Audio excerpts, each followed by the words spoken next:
U današnjem videu ćemo govoriti o tome šta se je dogodilo sa nekada većinskim muslimanskim stanovništvom na Iberijskom poluotoku.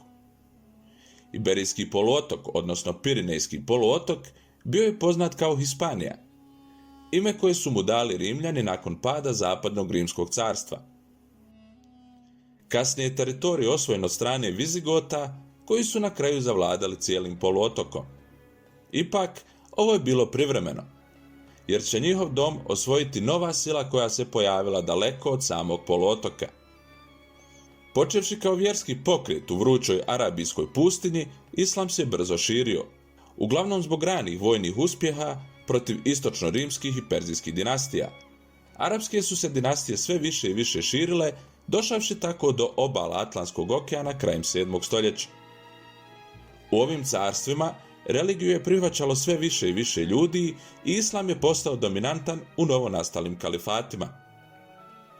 Vjeruje se da je Hispanija bila jedna od bivših rimskih provincija u kojoj su latinski jezik i kultura imali duboke korijene. 30. aprila 711. godine muslimanski general Tarik ibn Zijad došao je na područje današnjeg Gibraltara, koje je dobio ime po samom generalu. Do kraja njegovog pohoda većina poluotoka je bila dovedena pod islamsku vlast. Islam je prisutan u Hispaniji još od vremena osvajanja od strane Emevijskog, odnosno Omejidskog kalifata u 8. stoljeću.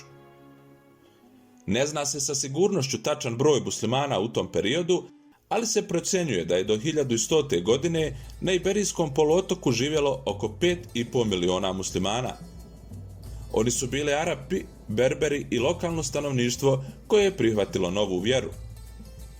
Čak i nakon pada Omejidske dinastije, dijelove poluotoka držale su druge muslimanske dinastije u narednim stoljećima, te je muslimanska većina postojala više u španskom nego u portugalskom dijelu ovog područja. U sljedećih nekoliko stoljeća kršćani su sa sjevera počeli potiskivati muslimane i time je započela takozvana rekonkvista. Zbog ovog procesa broj muslimanskog stanovništva ovog područja je počeo opadati. Krajem 15. stoljeća rekonkvista je kulminirala sa padom Granade, a broj muslimana u Španiji u tom periodu se procjenjuje na oko pola miliona. Otprilike polovina muslimanskog stanovništva živjelo je u bivšem Emiratu Granada, posljednjoj nezavisnoj muslimanskoj državi u Španiji, koja je na posljedku pripojena kruni Kastilje. Muslimani koji su živjeli pod kršćanskom vlašću bili su poznati pod imenom Mudehar, a to je bio grupni naziv za Maure ili općenito muslimane iz pokrajine Al-Andalus, koji su nakon rekonkviste odlučili ostati na teritoriji kršćanske Španije. Riječ je grubi prijevod arapske riječi mudajan u značenju udomaćeni ili pripitomljeni. Kršćansko osvajanje bilo je popraćeno ugovorom iz Granade, kojeg je potpisao Amir Muhamed XII od Granade. Ugovor je jamčio skup prava za Maure, uključujući vjersku toleranciju i pošten tretman, a zauzvrat je zahtijevana njihova predaja i kapitulacija. Muslimanima na tom području bilo je dopušteno da kontinuirano koriste svoj vlastiti jezik, religijske škole i zakone. Međutim, od 1492. godine monarhija je pokrenula određene preokrete kada su u pitanju slobode nekršćana na tom području. Sve je počelo dekretom iz Alhambre, kada je naređeno protjerivanje Židova iz kraljevstva Kastilje i Aragona i njihovih teritorija. To se nastavilo kada je nadbiskupa Talaveru zamijenio kardinal Cisneros. Cisneros je odmah organizirao akciju masovnog prisilnog pokrštavanja, a također su spaljene na hiljade arapskih knjiga. Krajem 15. stoljeća, tačnije 1499. godine, došlo je do pobune Mudehara, odnosno Maura. Prva pobuna bila je neuspješna i samo je doprinijela tome da kralju Ferdinandu i kraljici Izabeli da izgovor za povlačenje obećanja o toleranciji. Iste godine muslimanskim vođama Granade naređeno je da predaju gotovo sve preostale knjige na arapskom jeziku, od kojih je većina bila spaljena, ostavivši samo medicinske rukopise. U gradu Valenciji od 1502. godine muslimanima je ponuđen izbor: pokrštavanje ili progonstvo, a mnogi od njih su odabrali prvu opciju jer je progonstvo bilo izuzetno teško za podnijeti.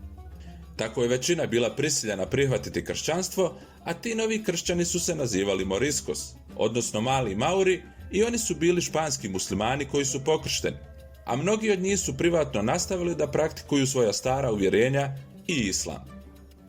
1567. godine kralj Filip II. Zabranio je korištenje arapskog jezika, praktikovanje islama, islamski način odijevanja i običaje, što je dovelo do druge pobune Mudehara.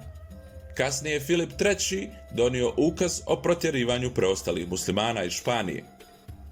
Posljednja masovna protjerivanja Moriska zbog praktikovanja islama u tajnosti dogodila su se u Granadi 1727. godine, te se smatra da je otada autohtoni islam u Španiji učinkovito ugašen. Rekonkvista je bio proces ne samo rata i osvajanja, već i ponovnog naseljavanja.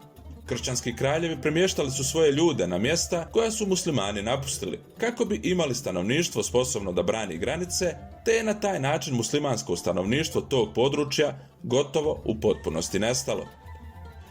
Mnogi od tih muslimana su bili prognani, drugi progonjeni, a mnogi također prisilno pokršteni. Ukoliko vam se svidio ovaj video, podržite nas tako što ćete ostaviti like, komentar i naravno pretplatite se na naš kanal. Vidimo se u sljedećem videu i lijep pozdrav!